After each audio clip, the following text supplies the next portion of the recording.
Welcome back to Dandrew. Porgs are cancer. We're going to talk about The Last Jedi. All right, we already have an agreement on something. Yeah, great. This might be difficult because I'm worried that you and I are going to agree too much. We probably are. And then the fans of this film are not going to feel represented. So sorry well, for that. But and I want to start off by saying, okay. Besides porgs being cancer, I think what happened here is we have a movie that had a lot of really good ideas. But yeah, somewhere along the line, I think it got changed. Like, I could see... I think it's Star Wars now that the internet exists. It's now, we can read comments on our film and make changes to the plot based on those comments. When they shouldn't do that. When I would much rather prefer a film that is maybe not trying to constantly cater to its critics, but just trying to figure out its vision, figure out its narrative. Well, it feels where like... do we start? Because it was Rian Johnson of Looper who did this, right? Yeah. Mm-hmm. Wrote and directed. Yeah, and it's like, okay, it's clear that he had... I think it's clear that no matter what you want to say about his past movies, he definitely has enough chops to at least have some directing duties. Yeah. And I think Looper has a lot of inconsistencies and whatnot, but if you kind of ignore that and just kind of go with the vibe it puts out, like, that's not a bad movie in all honesty.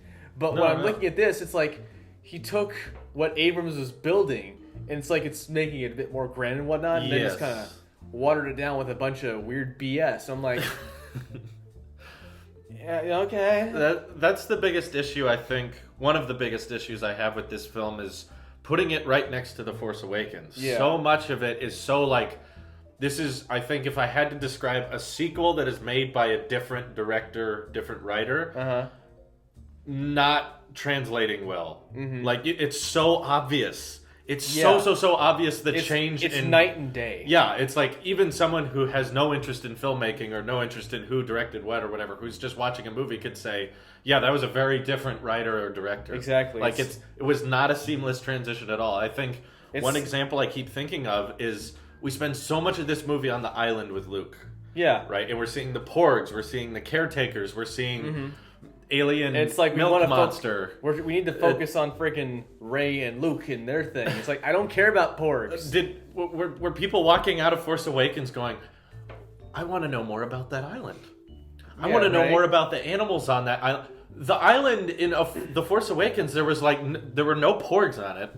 There was no big milk creature. There was no big fish. It was literally just the place that Luke had hit out at. And they just have really cool cinematic shots of it. And it's just kind of this really neat epilogue to The Force Awakens after this whole movie you've seen. You're like, ooh, this island is mysterious. And maybe Luke built those huts himself. I did kind of enjoy that, like, his first reaction, because he's just done with everything, tosses it over. It's like, okay. Again, like, I like the idea of him rejecting the Jedi. That makes sense. I don't like the way it was executed. Exactly. It could have been not a joke.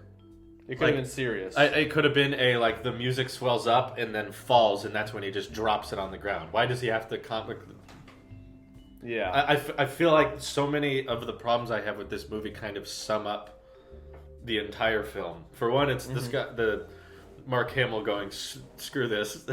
Yeah. Like, here's the new trilogy, Mark Hamill. Like, he's done with it. Again, the idea of it, I like. I like the idea of rejecting the Jedi, saying that they failed. That makes sense as a character. Right. But the way it was executed, so everything's so dark and everyone's lost and confused, that having all of these... did you feel like there were too many jokes in the movie? I kind of did here and there, yeah. I felt like... I felt like there was just a bunch...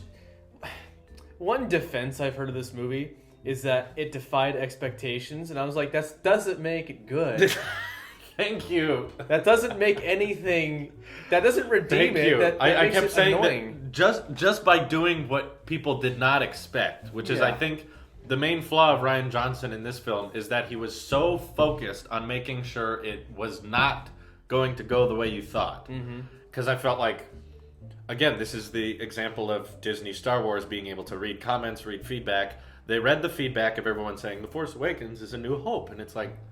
And that's not a bad thing. A New Hope is good. Yeah. Like, yes, it's not terribly original, but neither was the original Star Wars. It was really based on the serials and Flash Gordon and saving the princess from the evil castle. Like it's a sci-fi paint, but even the original Star Wars was not the most original plot. So it's okay that with new Star Wars, modern day Star Wars, you could change some things and make it a bit more like it's more modern. Yeah. But it's plot-wise very similar to what we've seen before because we know that works. I think that's why so many people, like if you look at the audience scores of The Force Awakens, are pretty high.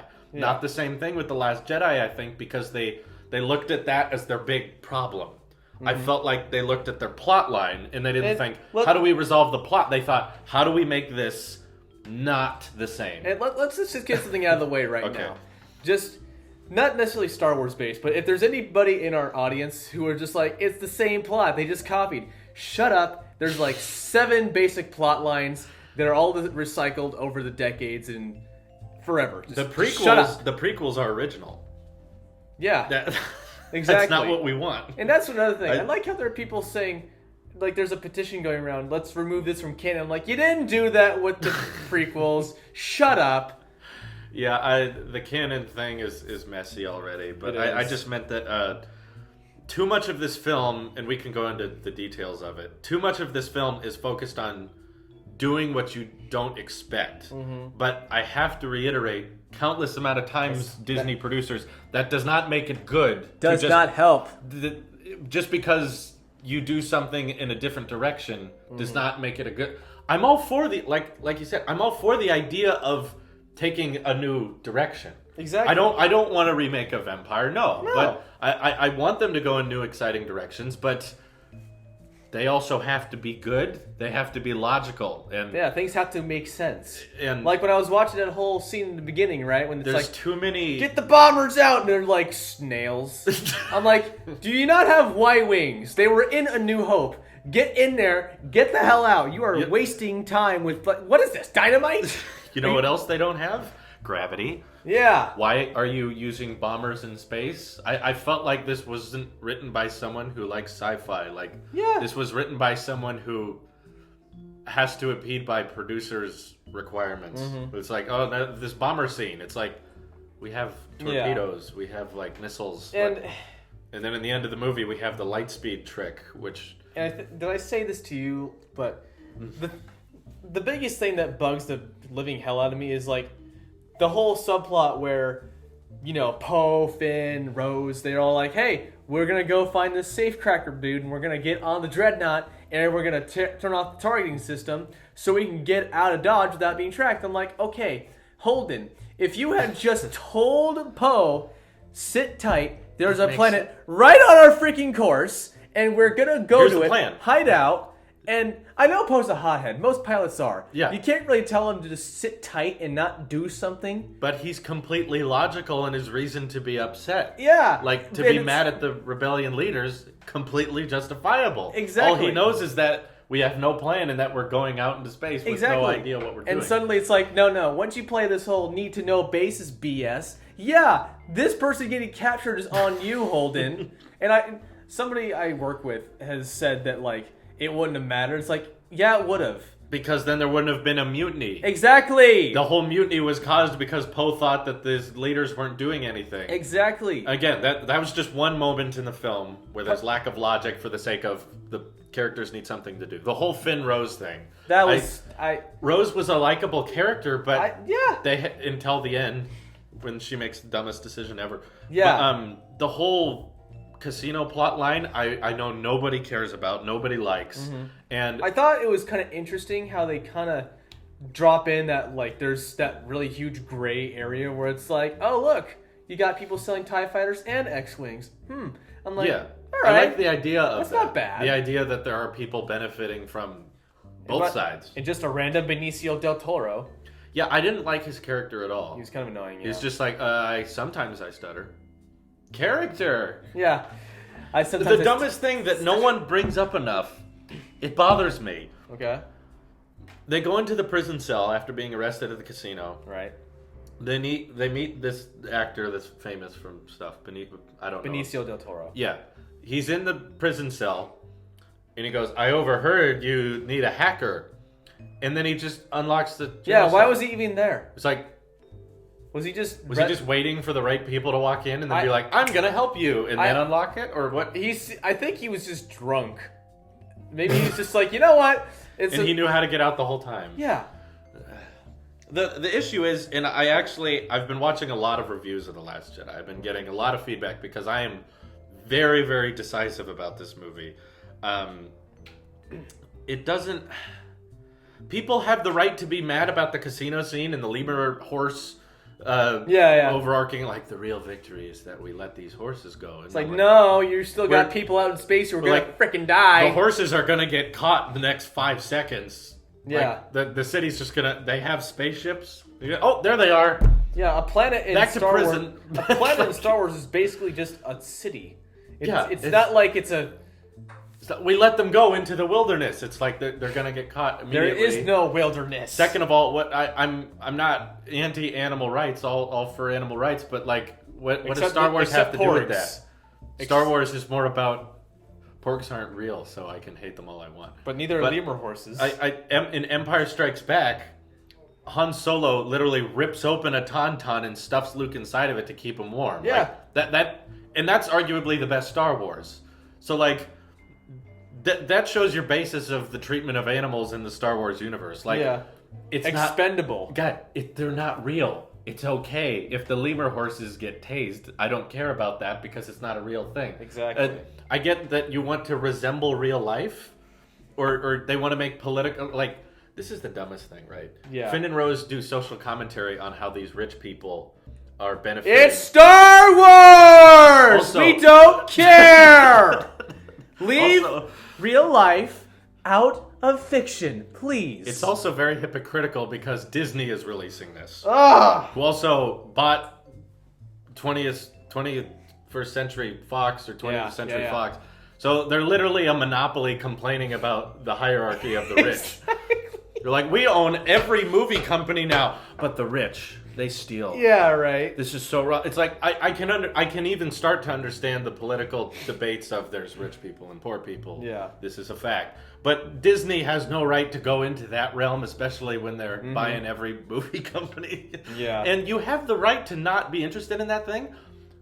They never show any of that in the trailers. Right. If you watch the Star Wars trailers, none of it takes place on Casino Planet. No one cares about Finn and Rose riding a lemur horse. Like, that's not what you're going into. They knew that no one would care. They needed a B plot for them to do, which turns out in the end to be completely useless. Yeah. Some people say they like that, the idea that your whole mission fails and it just doesn't work out. You can still have a functional plot line that doesn't result in success. There are ways you can have failures that your characters Empire learn one of them? Because I don't know. It's been a while, but I'm pretty sure Han Solo getting put into carbonite, that seems like a mission failure. Luke Skywalker getting his hand chopped off? I'd call that a failure too, but they learned something. Yeah. And they move on from it. Exactly. And there's a lot of excitement to be had for Return of the Jedi. Yeah. For people back in the day, like my dad, who was watching Empire, Return of the Jedi come out, there were 3 years between those movies. Yeah.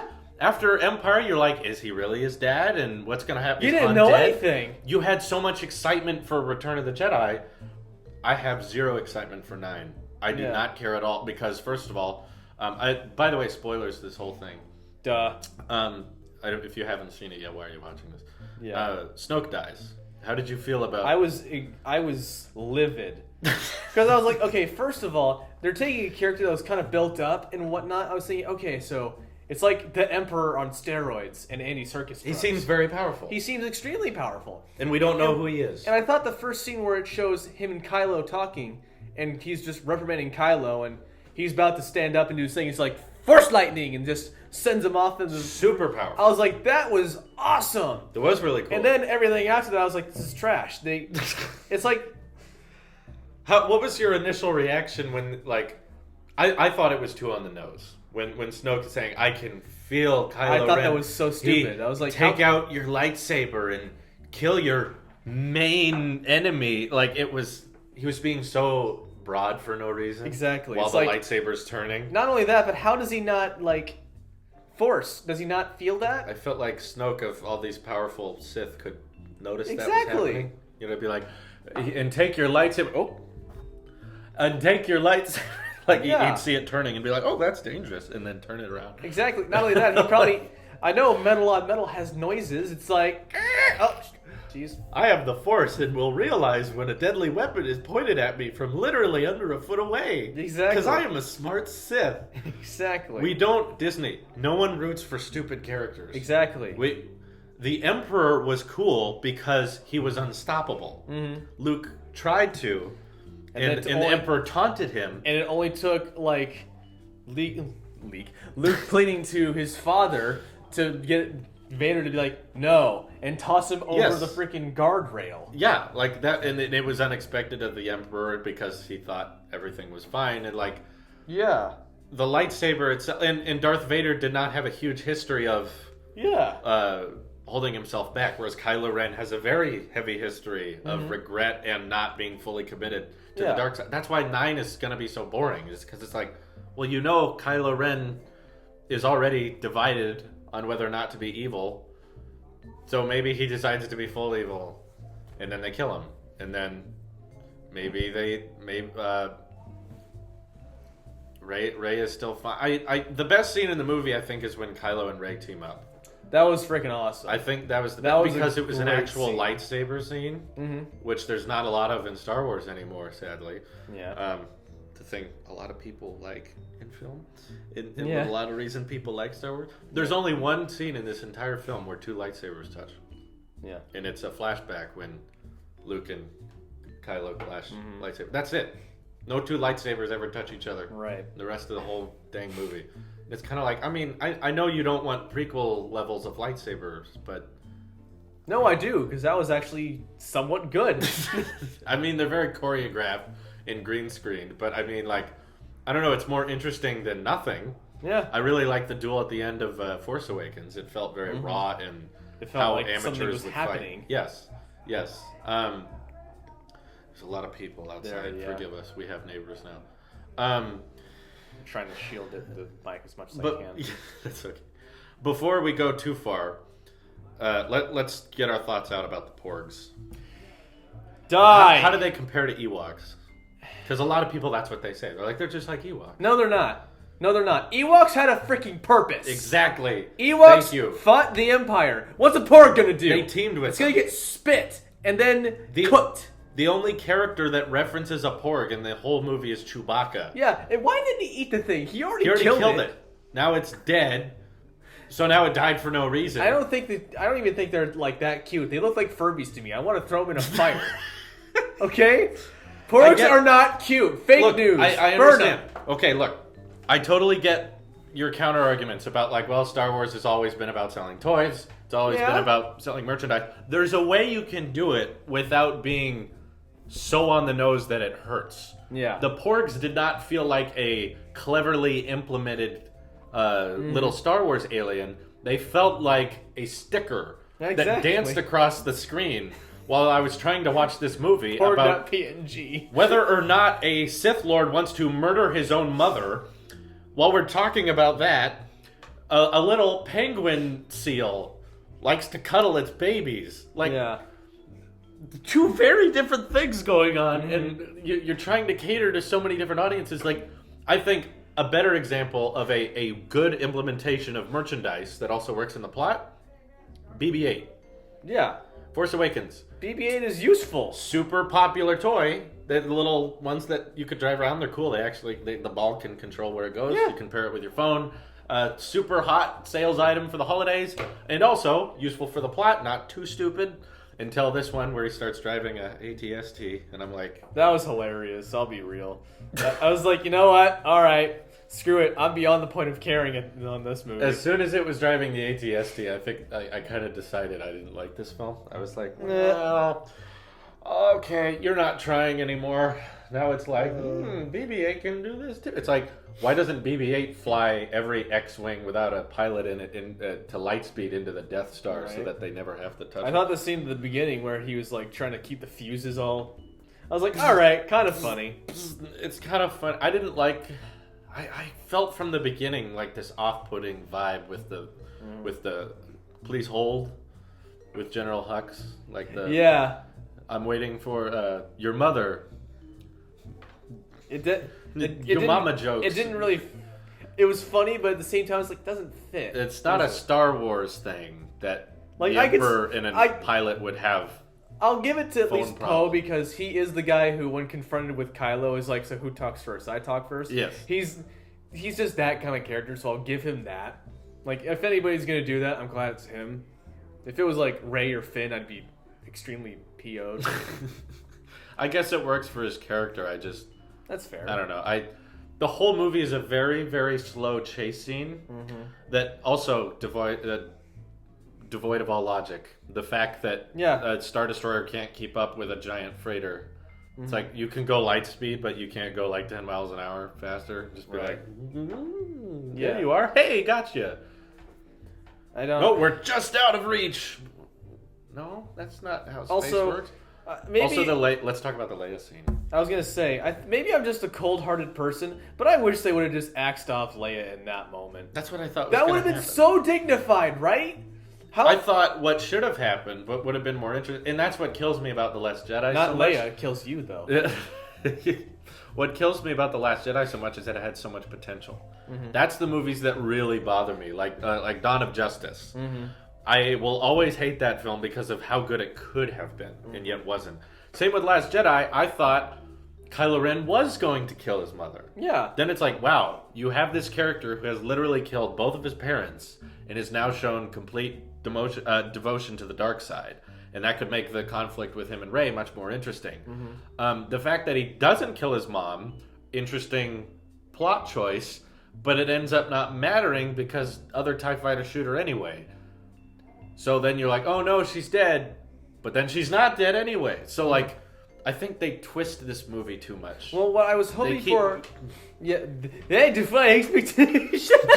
Screw you! You thought that. You thought. And it's like being on a windy road and getting car sick. Well, what I was hoping what was going to happen as soon as bomb goes off and Leia gets sucked into the vacuum, which I don't care if you're a Jedi, that's going to kill you within minutes. I don't understand who greenlit that. How is that in the editing room, or how is that in the screenwriting room, and someone said, Ryan, you know what happens when you're in space, right? Yeah. Have you seen Star Wars? You know how space works, right? When you're in space, it's not like, oh, you have seconds to live. No, you're just dead. Decompressed. There's no air compression in space. It's being like, imagine if you were skydiving at 100,000 feet. Especially now remove the air. Like, your lungs, first of all, your inner ear canals go berserk because you're not having the air pressure that we're used to. And then, first of all, the extreme cold. Also, she was shot with explosives. A bomb. On top of that. And she's a frail old woman. She's being pulled out of the ship at tremendous speeds. Probably snapped every bone in her body. She's not going to drift quietly. She's going to keep going in that direction until she hits something. All respect to Carrie Fisher. It's a terrible thing that she died, but... that would have been a good time. That would have been to end it. And I was hoping it would have been appropriate. And what gets me is like, okay, if they had done that, you know how much that could have like, just, I don't know, pebble in the pond kind of affected that ripple effect. That's what I was trying to think of. I was thinking, okay, so let's assume she dies and she doesn't come back. She doesn't like force her way back into the airlock. It's also something that her character's never done. Yeah. Okay. We get that. We get she's force sensitive, but come on, you're jerking the chain. Not to that extent. Like Luke had to practice in the woods to get little rocks to move, and then we cut to old frail Carrie Fisher, who's never moved anything with the Force in her whole life, can now move herself across. I would say that. At the rate she left the spaceship, she'd be miles away from the ship. Yeah. By the time hundreds of miles. Dead in 4 different ways, and yet, in the next thing, she goes up to the door on the rebel ship, and then they just open it. Yeah. And then they cut away to her being. I was like, no, you can't just open a space door and pull someone in. That's not. I was sci-fi nerds are so mad right now. Like, okay, you could have just not had this. Here's where I'm at. I'm thinking, here's how the scene would have gone in my head if it was exactly as I hoped. Okay. Now, bomb goes, Kylo's struggling. He's like, I need to do this, but I can't bring myself to. Leia's just freaking staring intently. Yeah. Sees that. Powerful moment. Finger off trigger. She just accepts it. Like, okay, I'm probably going to die right now. Looks down, you know. Yeah, looks down. I can accept this as long as I know it's not my own son doing the murdering. Mm-hmm. Dies. Meanwhile, other side of the galaxy, Luke and Rey, they don't know why they feel it, but they do. They just feel some really huge disturbance. Yes. The Force connects us. Exactly. It binds us. Mm-hmm. I feel like they get the Force wrong in this film. They do. They really do. Well, like I said, okay, hold on. They kind of get it. I think they kind of get it right. Like when Rey is feeling it, not like... Yeah. But I think the Luke and Rey stuff is what I wanted more of. Yeah. The problem is it's 20% of the movie. Mm-hmm. A lot of people act like that was one element of the film. After watching it twice, kind of keeping in mind, I try to think, how long am I watching things I'm interested in? Yeah. We keep cutting to the Poe story. We keep cutting to Finn and Rose, which we don't care about. The trailer is 95% Luke and Rey and Kylo. The movie is not that, which is what drives me nuts. And like you said, I like that scene where she learns the Force and Luke teaches her what it is. Like, these people not have somewhere else to be? I guess not. Okay, they're probably talking about Star Wars too. But again, there's elements of the film I like, but the thing is, I would call everything we're complaining about nitpicking if there weren't so much of it. Yeah. If there were less, the problem is nearly every scene in this film I keep having logical and also scientific issues with. Like, there's certain things. And there's sound and space in this movie, so to have scientific problems with it, kind of a big deal. A major problem. Like, I can stretch my imagination and be like, sure, there's sound and space. Yeah. Wouldn't really be, but whatever. I can. Whatever for the sake of. But when we start getting into the you can fall into space and not die, and we get into the. Another spaceship capable of light speed can't go slightly faster. I lose interest, and then when simple things like your rebellion leader isn't telling you her plan, which of course makes you form a mutiny, as rightfully you should. You think you're saving people's lives, and then that creates this whole stir that results in Leia shooting Poe, and you're like, but why? Yeah. Also, Rose stopping. You're talking about the ending. Yeah, let's just talk about that bit, because I have even more problems with that. Exactly. It's like there's not a part of this film I can just sit back, enjoy, and think that's good, except for the Rey Kylo stuff when they're talking across the universe. That was interesting. Problem is, they do it 3 times, I think, and then that's it. The rest of the movie is lemur horse, porg, mutiny. At least it's not more of like drinking walrus milk. Why did they do that? I don't get it. Again, all of this stupid stuff keeps getting in the way of what is seemingly interesting stuff. But anyway, what did you think was going to happen with Finn going towards the laser cannon? I was thinking, okay, this is a powerful moment.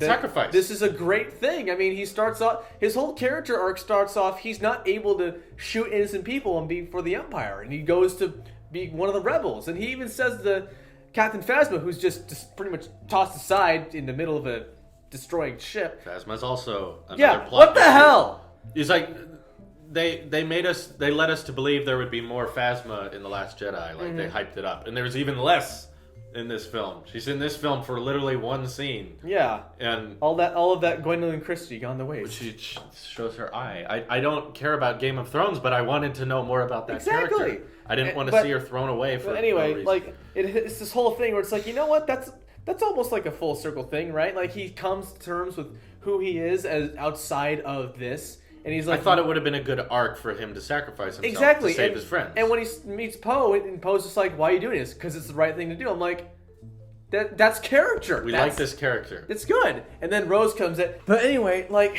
Rose's character makes a very stupid decision. And stops him from sacrificing himself. It's which feels like a freshman film school student's mistake of conflicting morals. Mm-hmm. So first of all... purple-haired lady, because that's the only thing we can remember about her. Holden decides to sacrifice herself by going light speed through a bunch of Star Destroyers. I thought that was awesome. Really great shot. We love that part of it. Could have been avoided. But again, you can only do it once, because once you use it, now it's like, well, why don't they do that all the time? Yeah. If you have light speed technology, why not just put it in a brick and then Death Star dead? Like, this solves so many problems. Don't use bombers. Yeah. If you have light speed. Doesn't fit in the universe very well. So basically, it's a one-time use cool moment. The most ultimate of kamikazes. Yes, very ultimate kamikaze. She sacrifices herself to save the rebels.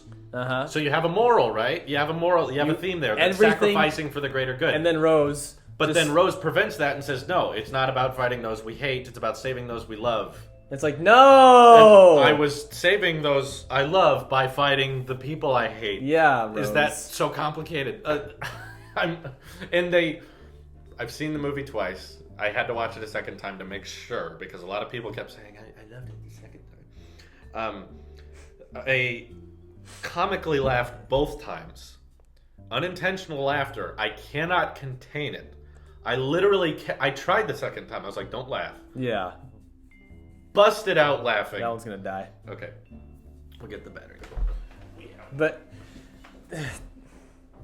God, the problem here is just I'm not trying to think of everything, because like Rose, first of all, there was all kinds of stuff that could have happened here. You could have just died outright and killed both of you, because these ships are not.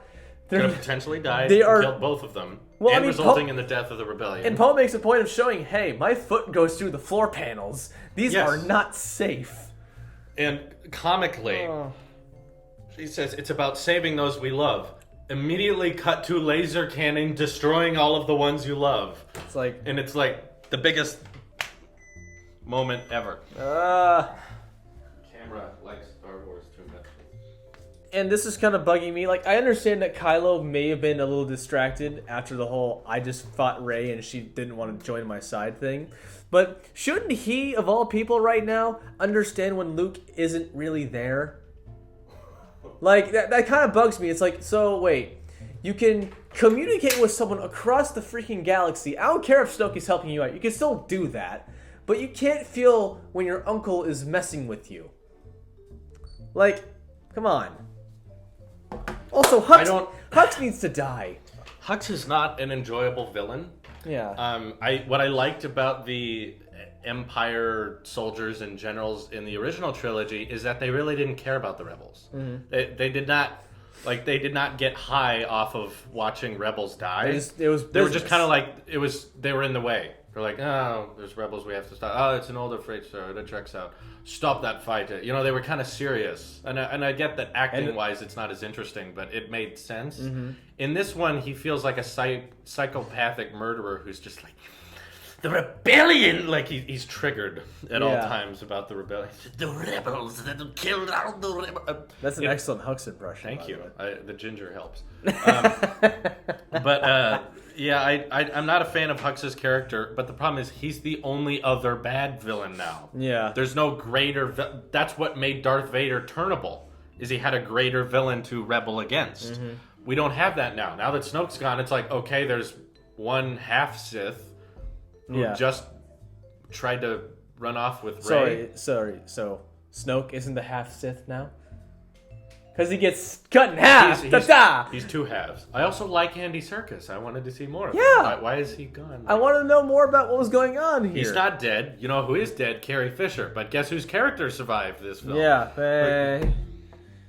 Why didn't they write that in? It would have been so easy to write in that Leia's not in it. They gambled wrong there. They did.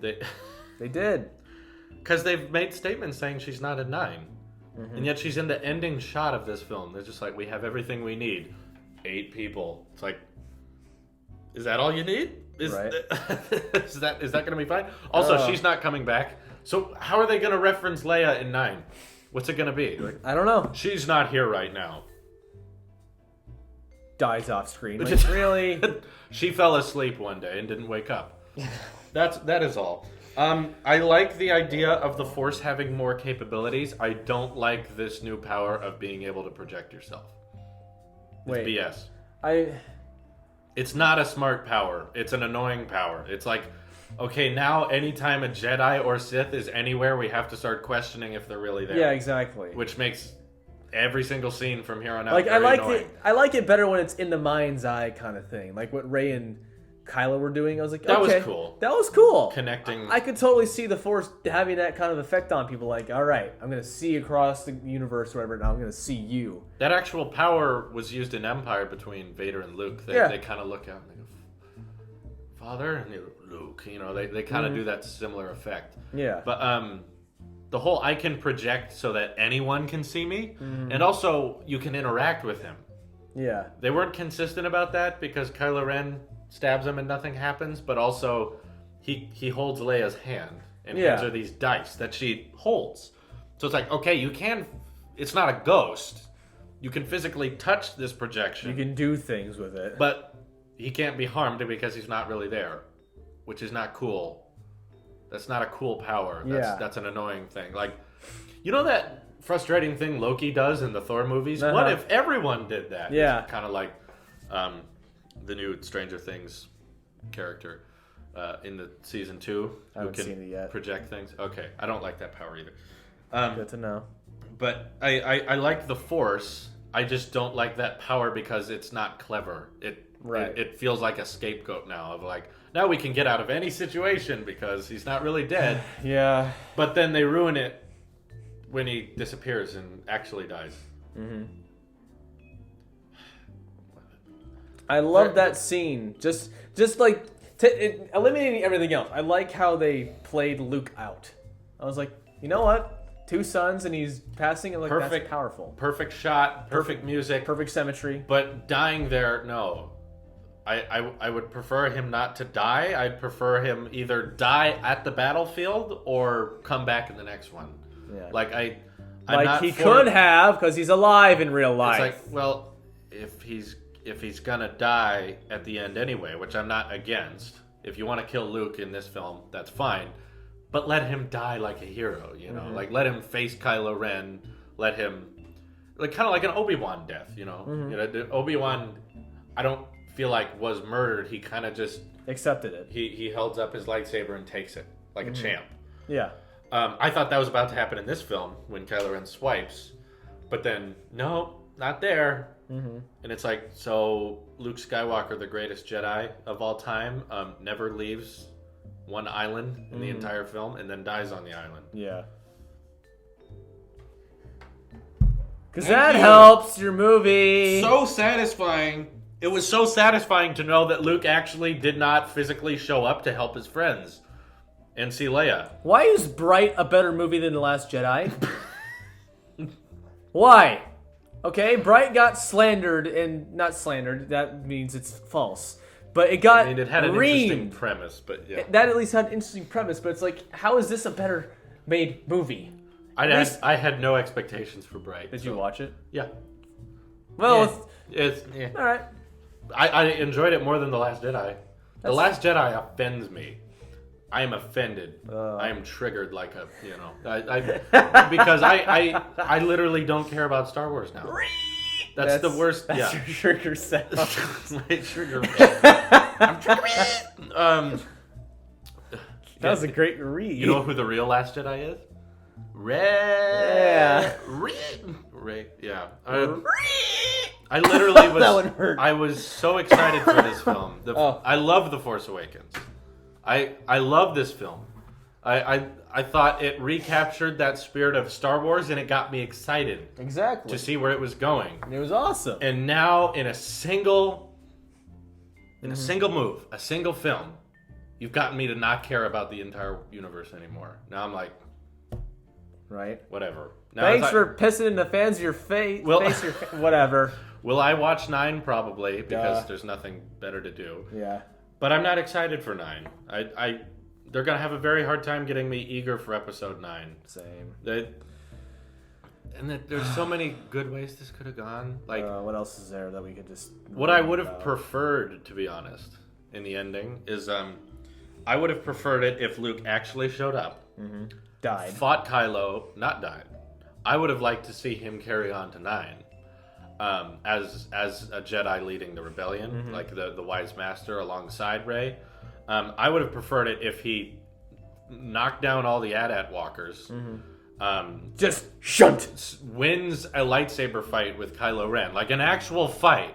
2 trained lightsaber duelers, not duelists, not someone who's never held a lightsaber in a life versus someone who's bleeding to death. Like an actual, fully trained, both sides fight. Luke wins. Kylo's humiliated. I wouldn't have killed Snoke either. I would have brought that over to 9 as well. But exactly. Sure, it might not have been as original, but it would have been more satisfying to see the greatest Jedi of all time actually do something. Mm-hmm. I wanted to see Luke raise his X-wing fighter out of the ocean to its parallel. What did you Empire. think of Yoda coming down? I liked that it was a puppet, but that was about it. Okay. I thought he wasn't acting right. I mean, Yoda puts on this like comical face when he first meets Luke to try to like pretend and throw him off. But then once he reveals that Yoda is the Master Jedi, he completely turns into this serious, like, you will be, like a very serious character. And from then on out, just give Luke warnings and teaches him. He doesn't. And in this film, he's just like he acts silly. I kind of thought it was funny how he just came down to tell Luke stop being an idiot. Because I was like, you know what? Yeah, Luke is kind of being dumb right now. He says some logical things, but again, my issue with the scene is Luke says, "I'm gonna burn down this tree." Yeah. And then Yoda burns down the tree. Okay, like you did what Luke was gonna do anyway. Also, now Force Ghost can summon lightning. Yeah. Why doesn't the Force Ghost?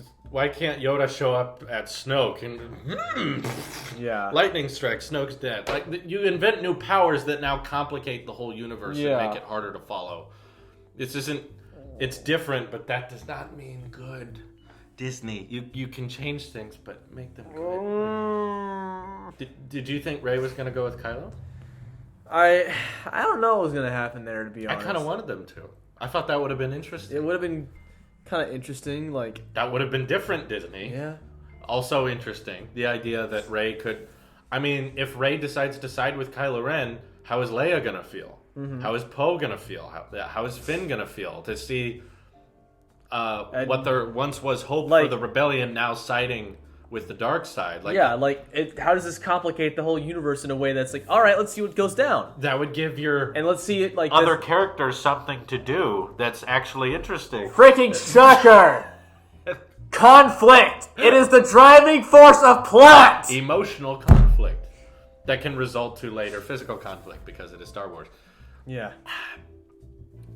God.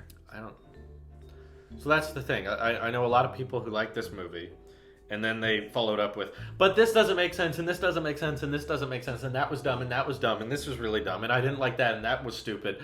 But overall, I liked it. And I'm like, what? I can't say it's a good movie for two scenes. I feel like what we have here is almost the same situation as Dawn of Justice.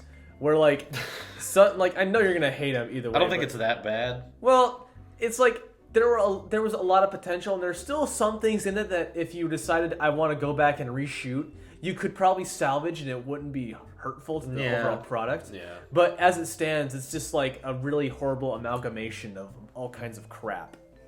Too much things I don't like, not enough that I do. Exactly. I mean, after I saw it, I said, I think I would rank this a little bit below Return of the Jedi.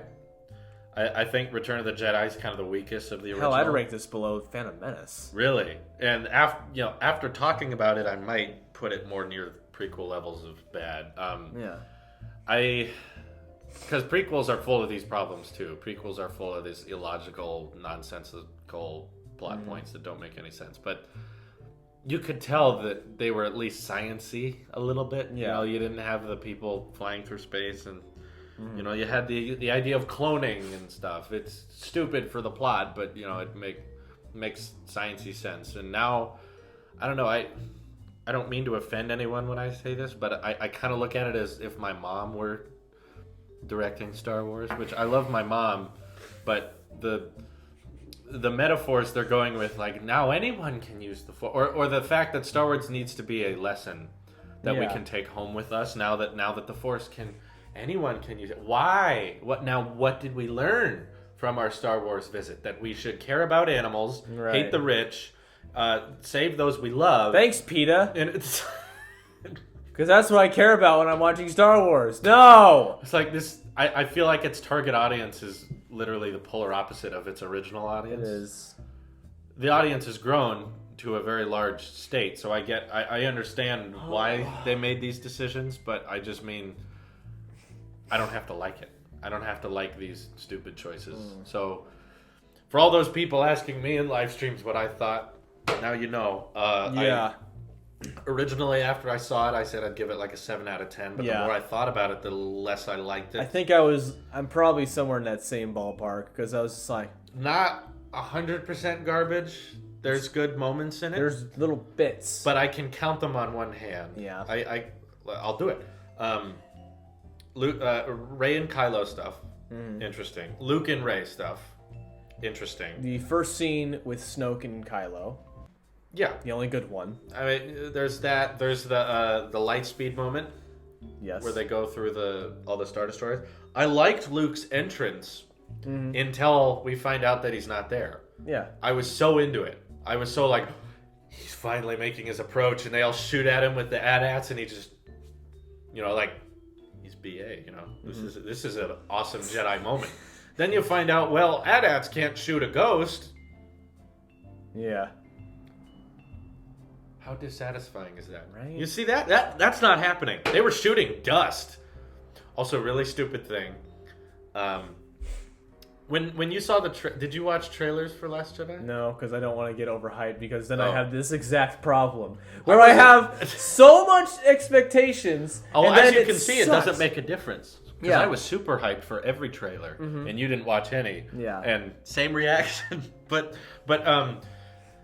when they go to that planet at the end, what kind of planet would you say that is? What's the terrain? What's the biome that they're at? That the rebellion's at with the AT-ATs? It just looks like a big old freaking dusty plain. It's a salt flat. It's a salt flat. That's what I saw. As soon, like in the trailers, they showed that planet. And I was like, oh, this is like a salt flat planet. Yeah. New biome. Okay. They haven't done this before. Unique.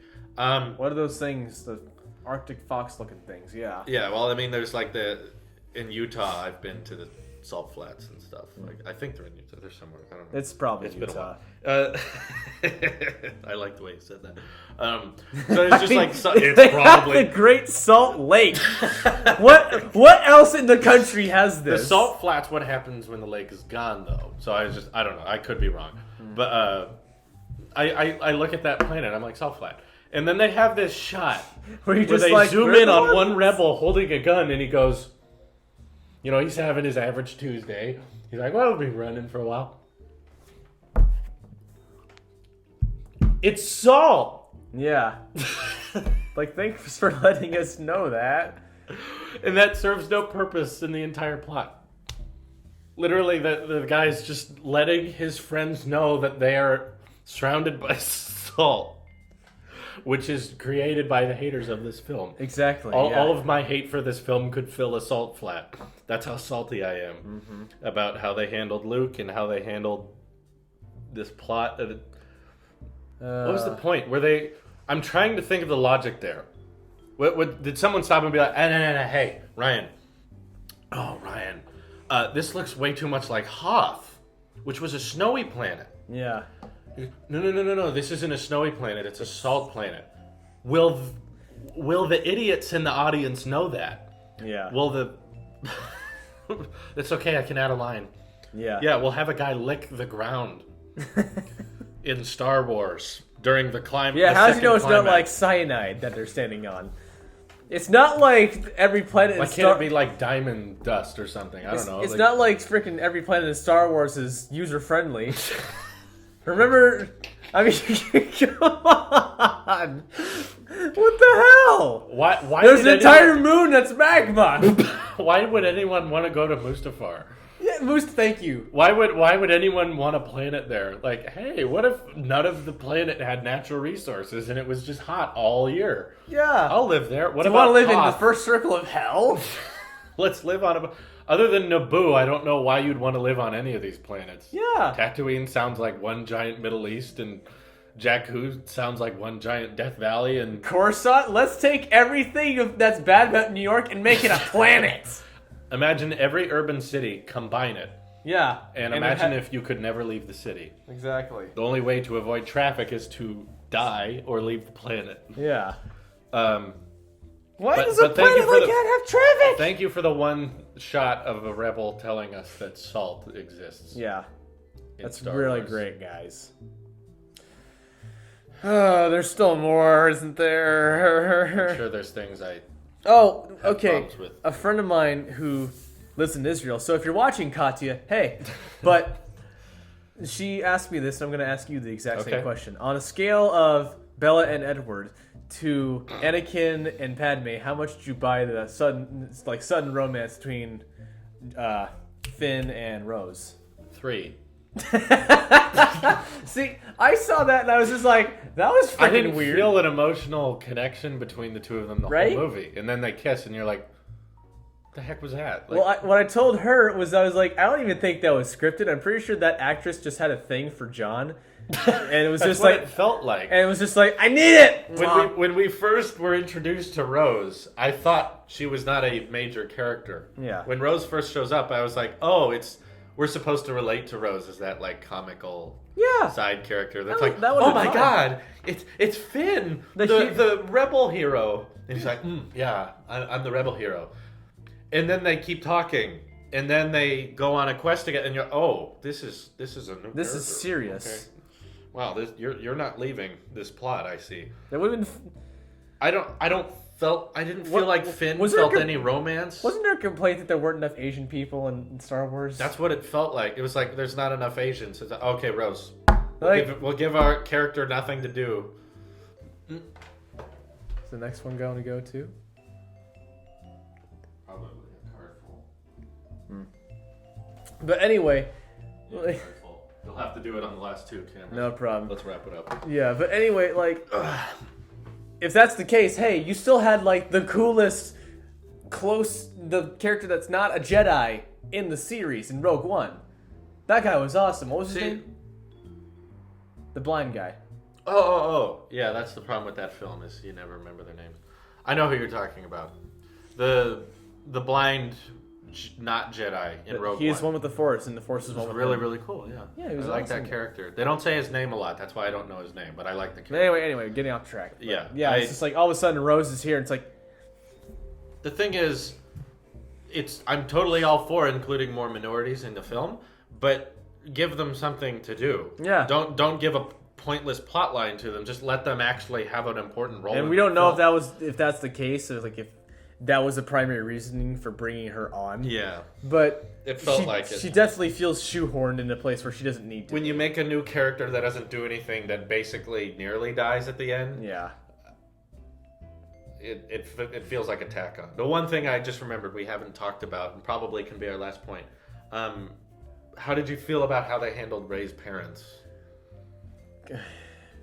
I'd say underwhelming, because it's like, I like the idea of her being a no one. I'm fine with that. Oh wait, a what? A no one. She's not related to a Skywalker or a Kenobi or anything. She's not related. I like that idea, but don't hype it up so much. Yeah. Just don't talk about it. Let it be. If she's a no one, just don't bring it up. Don't hype up. Who are my parents? The dark side can tell me who my parents are. Or let me go to the infinite parallel world where the Force will tell you who your parents are. They're two here. They're walking up to me. They combine into one. We see the face. It's no one. So satisfying, Disney. I could have accepted that if hitting it was every like nail. even the dark side doesn't have answers sometimes, kind of thing. But at the same time, it's like, guys, don't hype it up. Yeah, who cares? It's like I'm okay. Like either she is related to someone substantial, like a Kenobi. That's what I would be okay with. That'd be awesome. That'd be an interesting plot device. But again, if you decide she's not related to anyone, that's cool too. Just don't hype it up like crazy. Who's it gonna be? Who's it gonna? No one. Got ya. Yeah. It's the equivalent of me. I'm not touching you. I'm not touching you. I'm not touching you. No, do that again. Do it again. I'm not touching Lobotomy! you. I was trying to kill myself after watching this movie. Oh, God. Well, I think we said what we can on this. Trying to think if there's anything else. Probably is. Yeah, I every day I think of more issues with this film. Yeah, a lot of people have mentioned that after seeing it a second time, they liked it more, and I have to say, I'm the exact opposite. No.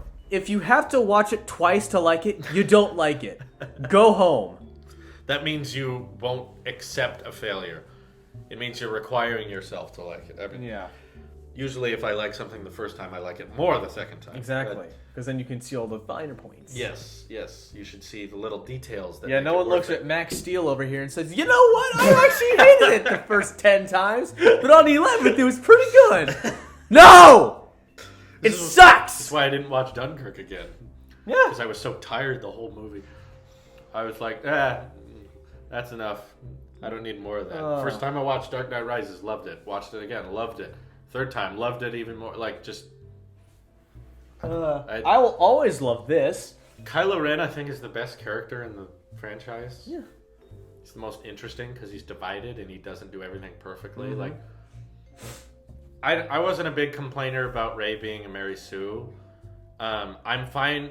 The thing is, her plot didn't really allow her to do anything to fail. Yeah. I don't think she's a perfect character. I just don't think there's ever been an occasion in which she should lose. Yeah, her survival depends on her not, screwing up. Yes, though I think she could have had a more Luke Skywalker moment, because Luke Skywalker also fails in Empire quite heavily against Vader. He loses that fight because Vader is trained and much more professional fighter. But and they didn't go anywhere with this. There are some people saying that we shouldn't let JJ direct this film because... No, let him do it. Dear God. He would have, people are like, well, remember Lost? He doesn't provide many answers. So give him back Lawrence Kasdan. He doesn't provide many answers for questions you create. It's like, okay, Ryan didn't even try. Yeah. JJ, I think, would have... Okay, say what you will about Lost. They tried to provide answers. You may not have liked the answers, but they tried. I happen to like the ending of Lost. I know I'm the 1%. But I haven't watched in years, so I don't really care. I thought he did good. I think that one died too. Yeah, it's gone. If the director does... No. These are both going down. They're fine. I thought that one was off. No, it's gone. Oh, well, hell. If a director does a good job with a film, he should be able to do the next one. If the director does a bad job, strip him responsibility of the sequel. Exactly. That's how I would say it works. The fact that they gave it to Ryan and Ryan just said, JJ, all these questions are stupid. There's not going to be answers for any of them. All these things we set up, Captain Phasma, Lord Snoke, Rey's parents, Luke Skywalker, being a powerful Jedi and returning to help the rebellion. All of these things you throw out the window with the classic lightsaber over the shoulder moment.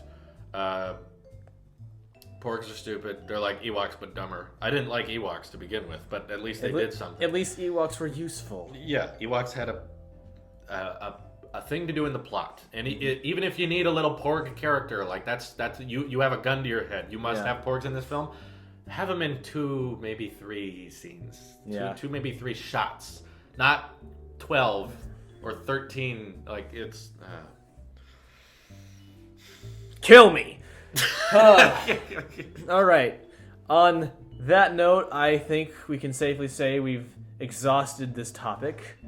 This brought closure. This was a very long video. This was a very long video. This brought closure to the topic. I feel better now. Yes. Knowing that I've angered a lot of people on the internet. Yes. Hate us all you want, but it sucks. Feel your anger. Feel the hate. Let it flow through you. Yes. Listen to Darth Sidious. Listen to the best. Anyway. Listen to the best Sith. Anyway, this is Dandrew Man saying have a good day. Happy New Year. Happy New Year.